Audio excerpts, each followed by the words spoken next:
7:30 ng gabi, paalis na kami ng Grand Canal. Pupunta naman kami ng BGC kasi doon na rin kami dadaan pa uwi sa may market.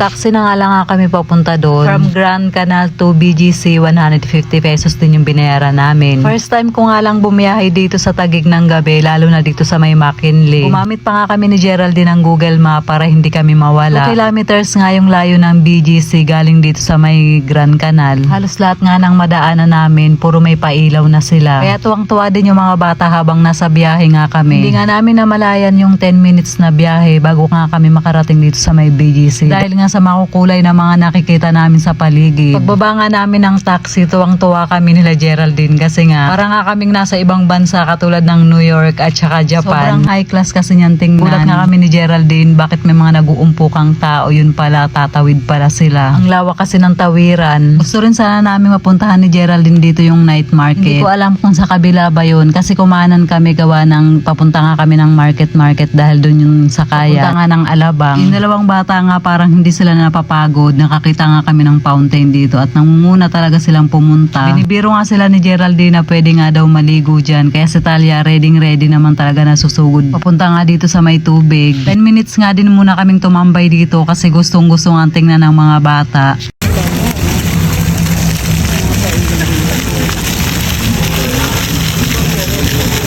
Naglakad na nga kami at meron kaming nadaan ng giant Christmas tree. As usual, napahinto na naman kami dito kasi yung dalawang bata talagang nangunguna silang magtatakbo papunta nga dito nung nakita nga nila. And shout out nga pala kay Orlando Mariano na palaging nanonood ng mga videos ko. Pati na rin kay Tessie Mariano. Yan, mag-asawa yan sila.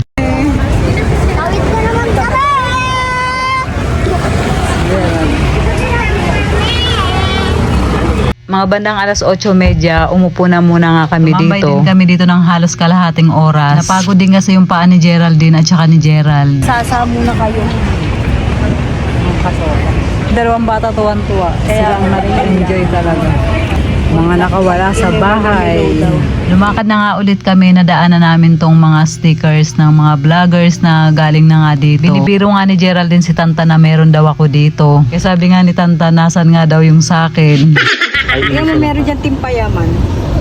Ito, team punit. Kaping barako nito, malaag.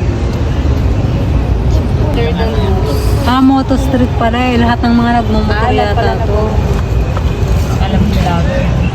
Dito tayo ma. Kalbong pulis. Ay hindi, iba-iba na to. City Pie dyan. Ito. Ito? Ito yung na City Pie? Oo.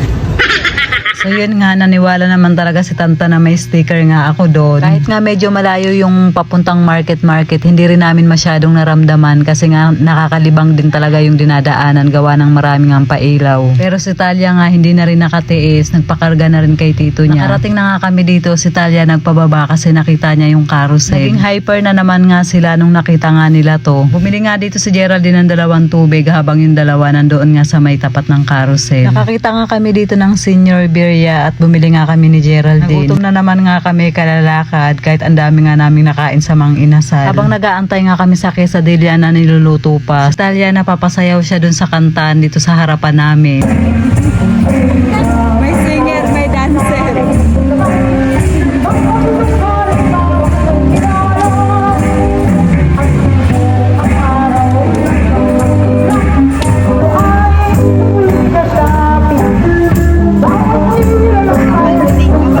15 minutes nga pinrepair itong in-order namin na quesadilla. Pagkaluto nga binigay na nga sa amin. 4 na piraso yung laman niya. Siyempre hindi mawawala yung sauce. Before nag-trending na nga rin tong stall na to dito. Meron ngang may ganito sa may putatan. Yung natikman nga namin doon, yung tacos. 129 pesos nga tong quesadilla na to. Nakat na rin nga siya ng 4 pieces kaya tag-iisa na nga kami nito. Nangingibabaw nga yung lasa ng beef niya at saka yung mozzarella cheese na merong konting anghang nga.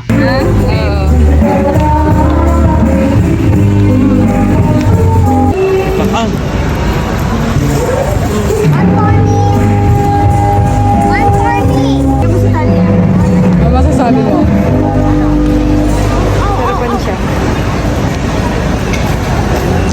Diba ang sarap? Meron tacos din nila. Yan.